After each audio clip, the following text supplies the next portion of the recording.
மாண்பு பேரவைத் தலைவர் அவர்களே, நம்முடைய முதலமைச்சர் அவர்கள் 6 மாசம் டைம் எடுத்துட்டு வந்து சட்டம் ஒழுங்கை நிலைநாட்டுற வரைக்கும் நாங்க காத்துக்கிட்டு இருக்க முடியாது, நாடும் தாங்காது. இத பத்தி கேள்வி எழுப்பினா கூட காவல்துறைக்கு பொறுப்பு வைக்கக்கூடிய முதலமைச்சர் எதுவும் பேச மாட்டேங்கிறார்.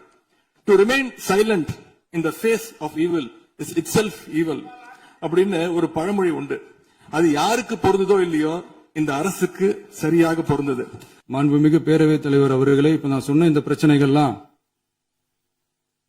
2026 போன மாசம் மே மாசம் 10ஆம் தேதி புதுசா வந்துடல. இதெல்லாம் பல வருஷமா இருக்கிற பிரச்சனைகள் தான், பல வருஷமா கண்டுக்காம விட்ட பிரச்சனைகள் தான். இன்னைக்கு எதிர்கட்சிக்காரங்க அதை பத்தி கேட்கும் போது எனக்கு அது அக்கறையா தெரியல, அவதூறு அரசியலா தான் தெரியுது, பழி போடுற அரசியலா தான் தெரியுது. இப்படி அவதூறு பழி போடுறவங்களை பார்த்து ஒன்னே ஒண்ணுதான் கேட்கணும்னு தோணுது. கடந்த 9-10 மாசமா நம்ம ஸ்டேட்ல சட்டம் ஒழுங்கு டிஜிபியே இல்ல. சட்டம் ஒழுங்கு டிஜிபியை போடுங்கன்னு சொல்லி எல்லாம் ஓஞ்சி போயிட்டோம். போன ஆட்சியில நடந்ததுக்கெல்லாம் இப்பதான் விடையே கண்டுபிடிக்கிறோம். நம்ம ஆட்சியில் போலீஸ் டிபார்ட்மெண்ட் அப்ப யார் கையில இருந்தது? இத்தனை கேள்வி நம்மளை பார்த்து கேட்கறாங்களே, ஒரே ஒரு கேள்விதான் நான் கேட்கணும்னு தோணுது. போலீஸ் டிபார்ட்மெண்ட்டை கையில வச்சுக்கிட்டே பிகினிங்லயே இனிஷியல் ஸ்டேஜ்லயே இந்த போதைப் பொருள் நடமாட்டத்தை ஏன் கண்ட்ரோல் பண்ணல? அப்புறம்